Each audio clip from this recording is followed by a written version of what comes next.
નમસ્કાર વિદ્યાર્થી મિત્રો, સ્વાગત છે આપ સર્વેનું આપણા સૌની ચેનલ લર્ન વિથ ડેક્સમાં। તો દોસ્તો, ઘણા લાંબા સમયથી આપણે સૌ લોકો રાહ જોઈ રહ્યા હતા કે મે 2021માં જે બોર્ડ પરીક્ષા યોજાનાર છે તેના માટે નવી બ્લુપ્રિન્ટ ક્યારે આવશે।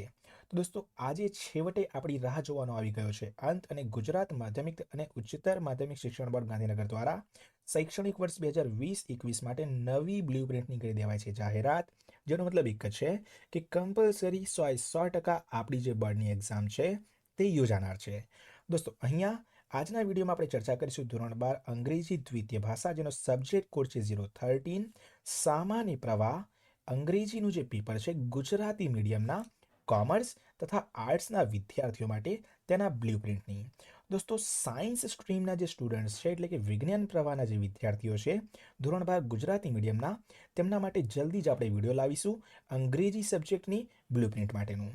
આજે વાત કરી લઈએ સામાન્ય પ્રવાહની ધોરણ 12ની અંગ્રેજી વિષયની બ્લુપ્રિન્ટની, જેની અંદર પરીક્ષા જે છે તે વાર્ષિક પરીક્ષાના પ્રશ્નપત્રનું પરિરૂપ આપેલું છે। સમય હશે આપણા માટે 3 કલાક અને કુલ ગુણ છે દોસ્તો અહીંયા 100।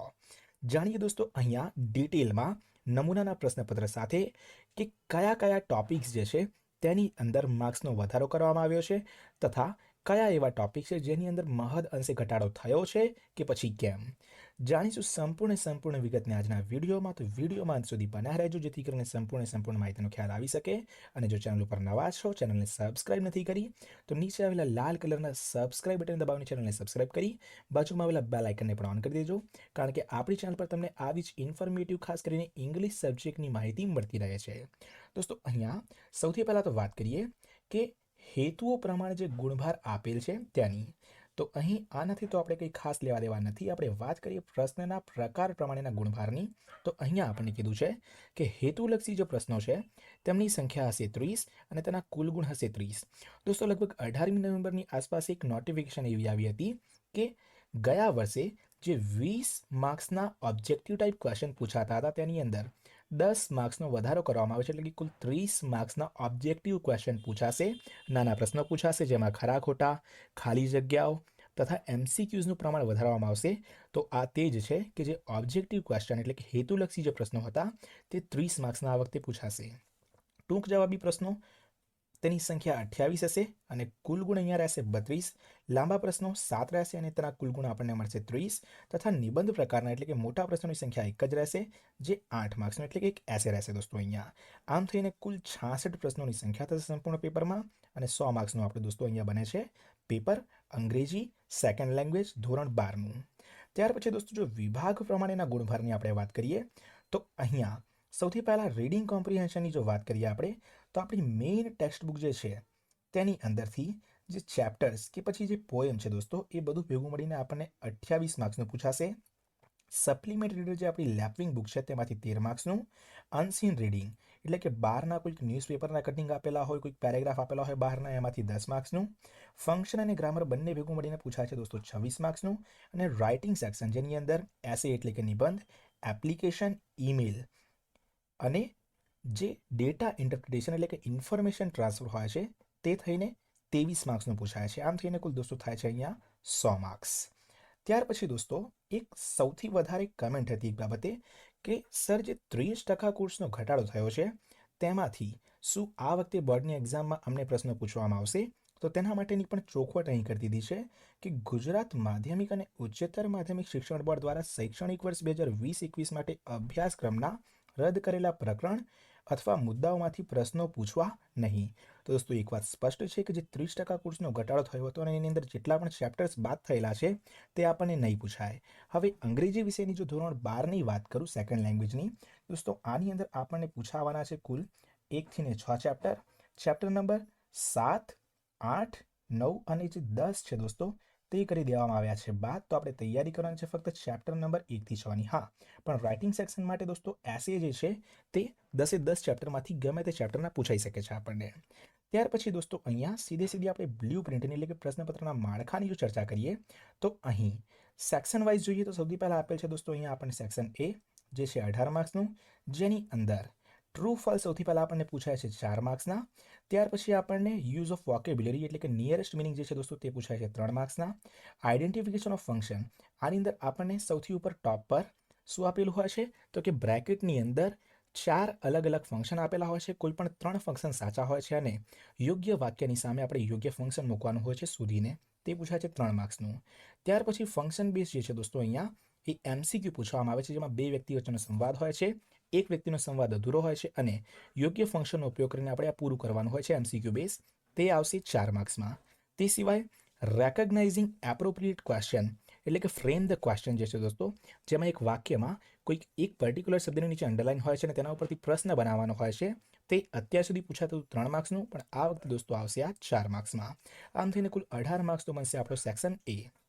સેક્શન બી ની જો દોસ્તો અહીંયા વાત કરીએ આપણે, તો સેક્શન બી કુલ 19 માર્ક્સનું આપણને પૂછાશે, જેની અંદર આપણી જે મેઇન ટેક્સ્ટ બુક છે દોસ્તો, તે મેઇન ટેક્સ્ટ બુકના ચેપ્ટરમાંથી ક્વેશ્ચન આન્સર્સ આપણને પૂછાશે.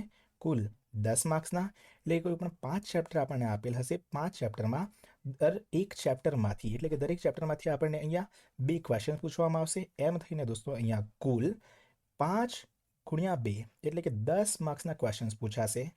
ત્યાર પછી શોર્ટ નોટ અહીંયા દોસ્તો દર વખતે 3 આપવામાં આવતી હતી અને 3માંથી આપણે કોઈ 2 લખવાની હોતી હતી. આ વખતે 4 શોર્ટ નોટ છે અને કોઈ પણ 2 લખવાની છે.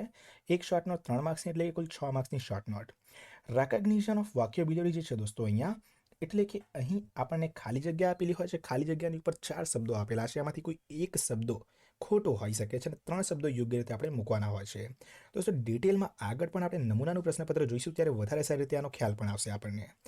સેક્શન સી જે છે દોસ્તો, તેની અંદર આપણી સપ્લિમેન્ટ રીડર બુક અને બહારથી કોઈ પણ ન્યૂઝપેપરનું આર્ટિકલ આપેલું હોય છે, તેના ઉપરથી પ્રશ્ન પૂછાય છે. સેક્શન સી કુલ 20 માર્ક્સનું અને 4 પ્રશ્નો આની અંદર હોય છે, જેમાં સપ્લિમેન્ટ રીડરનો કોઈ એક પેરેગ્રાફ આપણને આપેલ હોય છે અને તેના ઉપરથી ક્વેશ્ચન આન્સર્સ પૂછવામાં આવે છે. ઘણા બધા દોસ્તો અહીંયા સપ્લિમેન્ટ રીડરના આપણે ચેપ્ટર્સ ઉપર વિડીયોઝ બનાવેલ છે. ઉપર આઈ બટનમાં તમને વિડીયોઝ મળી જશે, ત્યાંથી તમે સપ્લિમેન્ટ રીડરના તમામ ચેપ્ટર્સના વિડીયોઝ જોઈ શકશો. તે સિવાય દોસ્તો અહીંયા જેટલા પણ ગ્રામરની હું વાત કરવા જઈ રહ્યો છું અને ફંક્શન્સની જે વાત કરી રહ્યો છું, તેના ઉપર પણ ઘણા બધા વિડીયોઝ આપણે બનાવેલ છે, જે તમે નીચે ડિસ્ક્રિપ્શનમાં આપેલ લિંક દ્વારા જોઈ શકશો. ત્યાર પછી દોસ્તો અહીંયા વાત કરીએ સમરી રાઇટિંગની. સમરી રાઇટિંગ ઉપર પણ આપણે વિડીયોઝ બનાવેલ છે દોસ્તો. આમાં શું હોય છે તો કે એક આપણને માની લો 10 લાઇનનો એક પેરેગ્રાફ આપેલ છે, તો તેને ટૂંકું કરીને એટલે સંક્ષિપ્તીકરણ કરીને દોસ્તો લખવાનું હોય છે. કુલ 5 માર્ક્સમાં પૂછાય છે. ત્યાર પછી દોસ્તો અહીંયા ન્યૂઝપેપરનું એક આર્ટિકલ આપેલ હોય છે, જે આપણે પ્રશ્નો શોધવાના છે એની અંદરથી અને 5 પ્રશ્નો આપણને 5 માર્ક્સમાં પૂછાય છે. તે સિવાય જે આપણી પોએમ જે છે દોસ્તો, તો પોએમમાંથી પણ આપણને કુલ 5 પ્રશ્નો 5 માર્ક્સમાં પૂછવામાં આવે છે. સેક્શન ડીની જો અહીંયા દોસ્તો વાત કરું તો સંપૂર્ણ ગ્રામર સેક્શન છે આ, જેમાં સૌથી પહેલાં ટ્રાન્સફોર્મેશન છે. ટ્રાન્સફોર્મેશન એટલે કે ડુ એઝ ડાયરેક્ટેડ, જેમાં ધોરણ 12ની અંદર દોસ્તો કમ્પલસરી એક તો આવે છે અહીંયા એક્ટિવ અને પેસિવ વોઇસ અને બીજું આવે છે ટેન્સ. બંને અહીંયા 2-2 માર્ક્સમાં પૂછાય છે, એટલે કે કુલ 4 માર્ક્સનું આ પૂછાશે. કમ્પ્લીટ ધ સેન્ટેન્સીસ છે દોસ્તો અહીંયા એ ફંક્શન બેઝ છે. આમાં શું છે આ વખતે આપેલું તો કે અધૂરા વાક્યો જે હોય છે તેને ફંક્શન વડે પૂર્ણ કરવાના હોય છે. દર વખતે આપણે નોર્મલી વાક્યો બનાવીને લખવાના હોય છે યોગ્ય વાક્યરચના વડે. આ વખતે ફક્ત વાક્યરચના યાદ રાખીને દોસ્તો કરવાનું શું છે તો એમસીક્યુ બેઝ આપી દીધું છે, તો ખૂબ જ સહેલું છે અને 5 માર્ક્સ આરામથી મળી જશે આમાં. સિન્થેસિસ શું છે દોસ્તો, 2 થી 3 લાઇનની અંદર તમને એક પેરેગ્રાફ આપેલો છે અને તેને યોગ્ય વિરામચિહ્નો અને કંજંક્શન વડે જોડવાના હોય છે. તે છે 3 માર્ક્સનું. એડિટિંગ છે દોસ્તો, તેમાં 2 કે 3 લાઇનનો એક પેરેગ્રાફ, એમાં ક્યાંક ભૂલો હોય છે, ક્યાંક ક્ષતિ હોય છે, તે અંડરલાઇન કરેલી હોય છે, તેને આપણે સુધારીને ફરીથી લખવાનું છે. તે છે 4 માર્ક્સનું. સેક્શન ઈ રાઇટિંગ સેક્શન દોસ્તો અહીંયા, જેમાં કુલ 4 પ્રશ્નો. ઇન્ફોર્મેશન ટ્રાન્સફર એટલે કે કોઈ પણ આપણને દોસ્તો અહીંયા માની લો આલેખ આપણને આપેલ છે કોઈ, કે પછી કોઈ પણ વર્તુળાકાર આકૃતિ આપેલ છે અને તેના ઉપરથી આપણે 8 થી 10 વાક્યો લખવાના હોય છે. તે પૂછાય છે 5 માર્ક્સમાં. પેરેગ્રાફ રાઇટિંગ એટલે કે એસે જે છે દોસ્તો, અહીં અત્યાર સુધી હતું કે આપણને 2 ઓપ્શન આપવામાં આવતા હતા અને 2માંથી કોઈ એક એસે લખવાનો હતો. આ વખતે આપણને 3 ઓપ્શન આપવામાં આવશે અને કોઈ પણ એક જ એસે આપણે લખવાનો છે કુલ 8 માર્ક્સની અંદર. સ્પીચ રાઇટિંગ અને એની ઓરમાં છે એપ્લિકેશન રાઇટિંગ. હું પ્રિફર કરું છું એપ્લિકેશન રાઇટિંગ લખો, કારણ કે એક જ પ્રકારના ફોર્મેટ વડે તમે આને લખી શકો છો. 6 માર્ક્સ સરળતાથી મળી જશે. અને છેલ્લો પ્રશ્ન છે ઈમેલ રાઇટિંગ અથવા તો રિપોર્ટ રાઇટિંગ. તો તેના પણ અહીંયા આપણને 5 માર્ક્સ મળે છે. હું હંમેશા પ્રિફર કરું છું દોસ્તો કે ઈમેલ રાઇટિંગ લખવું જોઈએ, એક જ પ્રકારનું ફોર્મેટ, અને તમામ જે ટોપિક છે તેના વિડીયોઝ તમને ડિસ્ક્રિપ્શનમાં આપેલ લિંક વડે જોવા મળી જશે. તો ત્યાંથી અચૂકથી તમામ વિડીયોઝ જોજો, જેથી કરીને વધુમાં વધુ માર્ક્સ તમે મેળવી શકો. તો દોસ્તો બ્લુપ્રિન્ટની તો આપણે અહીં વાત કરી લીધી. હવે જરા વાત કરી લઈએ મોડેલ પેપરની. તો અહીંયા આપણને જેમ કે મેં કીધું કે સેક્શન એ જે છે તેની અંદર પ્રશ્ન નંબર 1, 2, 3, 4 દોસ્તો જે છે તે પૂછાશે ટ્રુ ફોલ્સ 4 માર્ક્સની અંદર. પ્રશ્ન નંબર 5, 6, 7 જે છે દોસ્તો તે પૂછાય છે નિયરેસ્ટ મિનિંગ એટલે કે સમાનાર્થી શબ્દો. ત્યાર પછી પ્રશ્ન નંબર 8, 9, 10 જે છે દોસ્તો, તે મેં કીધું કે બ્રેકેટમાં આપણને કેટલાક ફંક્શન્સ આપેલા હોય છે અને નીચે યોગ્ય વાક્યની સામે આપણે યોગ્ય ફંક્શન મૂકવાનું હોય છે. તે આપણને પૂછાશે 3 માર્ક્સમાં. ત્યાર પછી દોસ્તો ક્વેશ્ચન નંબર 11, 12, 13, 14 જે છે તેમાં બે વ્યક્તિઓ વચ્ચેનો સંવાદ હશે અને યોગ્ય ફંક્શન વડે આપણે યોગ્ય MCQ અહીંયા સિલેક્ટ કરવાનું હોય છે. તો 14 સુધી તો આ થઈ ગયા MCQ વાળા. ત્યાર પછી દોસ્તો પ્રશ્ન નંબર 15, 16 અને 17 આવતો હતો ત્યાર સુધી. હવે 18 નંબરનો પણ અહીંયા પ્રશ્ન આવશે, જે છે ફ્રેમ ધ ક્વેશ્ચન, જેમાં વાક્યમાં કોઈ એક શબ્દની નીચે અંડરલાઈન આપેલ છે અને તેના ઉપરથી આપણે યોગ્ય પ્રશ્ન બનાવવાનો હોય છે અથવા શોધવાનો હોય છે અહીંયા MCQમાંથી. તો 4 માર્ક્સનું આ. આની સાથે જ સેક્શન એ જે છે દોસ્તો તે થાય છે પૂર્ણ. સેક્શન બી પેરેગ્રાફ ઉપરથી આપણે ક્વેશ્ચન્સના આન્સર સુધી લખવાના છે. તે કુલ 10 માર્ક્સનું દોસ્તો અહીંયા આપણને પૂછાય છે. તમે જોઈ શકો છો કે દર એક પેરેગ્રાફમાંથી આપણને 2 પ્રશ્નો પૂછવામાં આવે છે, જેમ મેં અગાઉ જણાવ્યું તેમજ. ત્યાર પછી દોસ્તો અહીંયા છે શોર્ટ નોટ. તો શોર્ટ નોટ અહીંયા આપણને 4 આપેલી હશે અને 4માંથી કોઈ પણ 2 શોર્ટ નોટ આપણે લખવાની છે. ત્યાર પછી દોસ્તો 3 માર્ક્સની અંદર આપણને બ્લેન્ક્સ એટલે કે ખાલી જગ્યાઓ પૂછાય છે, જેમાં 4 ખાલી જગ્યાઓમાંથી 1 ખાલી જગ્યા ખોટી છે અને બાકીની 3 ખાલી જગ્યાઓ આપણે અહીંયા યોગ્ય રીતે શબ્દો મૂકવાના છે તેના. ત્યાર પછી દોસ્તો વાત કરીએ સેક્શન સીની, જેની અંદર આપણને સૂચના આપેલ છે કે read the following passage and answer the question, જેમાં સપ્લિમેન્ટરી બુકમાંથી આપણને કુલ 2 પેરેગ્રાફ પૂછાય છે, જેમાં પહેલા પેરેગ્રાફમાંથી 3 પ્રશ્નો અને દોસ્તો બીજા પેરેગ્રાફમાંથી 2 પ્રશ્નો. એમ થઈને કુલ 5 માર્ક્સની અંદર આપણને આ પેરેગ્રાફમાંથી પ્રશ્નો પૂછવામાં આવે છે સપ્લિમેન્ટરી રીડર બુકમાંથી. ત્યાર પછી દોસ્તો અહીંયા આવે છે સમરી રાઇટિંગ એટલે કે સંક્ષેપ્તીકરણ. આ પણ સપ્લિમેન્ટરી રીડર બુકમાંથી કોઈ એક પેરેગ્રાફ આપણને આપેલો છે ચેપ્ટરનો અને તેનો સાર કાઢીને આપણે એનું સંક્ષેપ્તીકરણ કરીને ટૂંકું કરીને લખવાનું હોય છે, જે પણ હોય છે 5 માર્ક્સનું. અને આના માટેના પણ વિડીયોઝ જે છે દોસ્તો તે તમને મળી જશે. ત્યાર પછી વાત કરીએ અહીંયા read the news clipping and answer the ક્વેશ્ચનની 5 માર્ક્સનું દોસ્તો. તો જેમ કે મેં કીધું કે અહીંયા ન્યૂઝ ક્લિપિંગ જે છે તે એક નાનકડી આપેલ હોય છે આપણને અને તેના ઉપરથી દોસ્તો 5 પ્રશ્નો આપણને પૂછેલા હોય છે. ત્યાર પછી આવે છે દોસ્તો અહીંયા પોએમ, જેમાં 2 સ્ટાન્ઝા હશે, જેમાં પહેલા સ્ટાન્ઝામાંથી 3 પ્રશ્નો તથા બીજા સ્ટાન્ઝામાંથી 2 પ્રશ્નો, એમ થઈને કુલ 5 માર્ક્સની અંદર પોએમના જે પ્રશ્નો છે તે પૂછાય છે. તો 5 + 5 + 5 + 5 એમ કુલ 20 માર્ક્સનું થાય છે સેક્શન સી. ત્યાર પછી દોસ્તો અહીંયા વાત કરીએ સેક્શન ડીની સંપૂર્ણ ગ્રામર. તો ડુ એઝ ડાયરેક્ટેડ જે છે તેની અંદર મેં કીધું કે એક કમ્પલસરી એક્ટિવ પેસિવ વોઇસ અને બીજું જે છે તે ચેન્જ ધ ટેન્સ આપણને પૂછાય છે 4 માર્ક્સની અંદર, જેમાં 2 અને 2 માર્ક્સ આપણને મળે છે આના. ત્યાર પછી ઇનડાયરેક્ટ સ્પીચ 3 માર્ક્સની અંદર આપણને પૂછાય છે અને કમ્પ્લીટ ધ સેન્ટેન્સ જે છે દોસ્તો તે અહીં આપણને ફંક્શનવાળા આપ્યા છે. અત્યાર સુધી તો આપણને કે ફક્ત આટલું આપવામાં આવતું હતું અને બાકીનું વાક્ય જે છે તે યોગ્ય ફંક્શન વડે પૂર્ણ કરવાનું હતું, એટલે લખવાનું હતું. આ વખતે આ MCQમાં આપેલ છે, જે ખૂબ જ મોટી વાત કહી શકાય છે દોસ્તો આ વખત માટે. ત્યાર પછી દોસ્તો અહીંયા ક્વેશ્ચન નંબર 57 સુધી આવે છે આ ફંક્શનવાળા ક્વેશ્ચનો. ક્વેશ્ચન નંબર 58 જે છે દોસ્તો તે આવશે કમ્બાઇન ધ ફોલોઈંગ સેન્ટેન્સ. મેં તમને કીધું અહીંયા યોગ્ય વિરામ ચિહ્નો અને યોગ્ય કન્જંક્શન વડે આ જે પેરેગ્રાફ છે તેને આપણે પૂર્ણ કરવાનો હોય છે. ત્યાર પછી સેક્શન ડીનો છેલ્લો ક્વેશ્ચન કે complete the passage using the correct option from the bracket. અહીંયા દોસ્તો શું કરવાનું છે આપણને, કાં તો અહીં ભૂલો આપણને આપેલી હોય છે અને કાં તો આવી રીતે 3 ઓપ્શનવાળા આપણને પ્રશ્નો આપેલા હશે, આમાંથી કોઈ એક સાચું છે તે આપણે અહીંયા યોગ્ય મૂકવાનું છે. અને આવું જો ના આપેલું હોય તો એડિટિંગ વાળું પણ આપણને આપેલું હોઈ શકે છે, એટલે કે ક્યાંક શબ્દની નીચે ખાલી જગ્યા હોય અને તેને સુધારીને આપણે લખવાનું હોય છે. આની સાથે જ સેક્શન ડી જે છે તે છે કમ્પ્લીટ અને સેક્શન ડી કમ્પ્લીટ થયા પછી દોસ્તો આવે છે છેલ્લું સેક્શન, સેક્શન ઈ, જેમાં ક્વેશ્ચન નંબર 63 જે છે દોસ્તો તેમાં અહીંયા કીધું હોય છે કે ઇન્ફોર્મેશન ટ્રાન્સફર એટલે કે study the following diagram and describe in about 80 words. Diagram છે, ગ્રાફ છે, કોઈ પણ વસ્તુ આપેલી હોય છે અને તેના રિગાર્ડિંગ આપણે 80 શબ્દો એટલે કે 8 થી 10 લાઈનો લખવાની હોય છે દોસ્તો.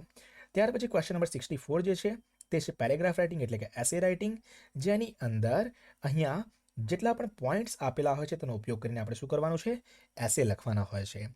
આઈએનપી એસેનું એક લિસ્ટ આપણે બનાવેલ છે 2021 માટે, જે તમે આઈ બટન દ્વારા જોઈ શકશો દોસ્તો. ત્યાર પછી ક્વેશ્ચન નંબર 65 આવે છે, જેમાં સ્પીચ અને સ્પીચની ઓરમાં હોય છે આની અંદર રિપોર્ટ રાઇટિંગ. હું હંમેશા રિપોર્ટ રાઇટિંગ પ્રિફર કરું છું, બાકી મરજી તમારી કે તમારે શું લખવું. 66 દોસ્તો અહીંયા જેની અંદર ઈમેલ રાઇટિંગ અને એના ઓરમાં આપણને આપેલ હોય છે રિપોર્ટ રાઇટિંગ. ઈમેલ રાઇટિંગ પડે છે અહીંયા આપણા માટે સહેલું. તો આ જ 66 ક્વેશ્ચનની સાથે દોસ્તો જે ધોરણ 12 ઇંગ્લિશ સેકન્ડ લેંગ્વેજનું પેપર છે દોસ્તો તે થાય છે કમ્પ્લીટ અને આ હતી આની સંપૂર્ણ માહિતી બ્લુપ્રિન્ટની અને નમૂનાના પ્રશ્નપત્રની. આશા રાખું છું દોસ્તો કે આપેલ માહિતીમાં આપને ખ્યાલ આવી ગયો હશે, માહિતી સમજાઈ ગઈ હશે. બીજું કે જે આ બ્લુપ્રિન્ટ છે તેની PDF તમને નીચે લિંક આપેલ છે ડિસ્ક્રિપ્શનમાં, ત્યાંથી ડાઉનલોડ કરવા મળી જશે. બસ તો કરીએ આજનો વિડીયો પૂર્ણ, પરંતુ જતા વિડીયોને લાઇક કરી દેજો, વધુમાં વધુ મિત્રો જોડે શેર કરી દેજો અને તમારા કોઈ પ્રશ્નો હોય તો નીચે કમેન્ટ બોક્સમાં મને જરૂરથી જણાવજો. બસ તો દોસ્તો કરીએ આજનો વિડીયો પૂર્ણ. મળીએ નેક્સ્ટ વિડીયોમાં એક નવા ટોપિક સાથે. ત્યાર સુધી થેન્ક યુ સો મચ. જય હિન્દ, વંદે માતરમ.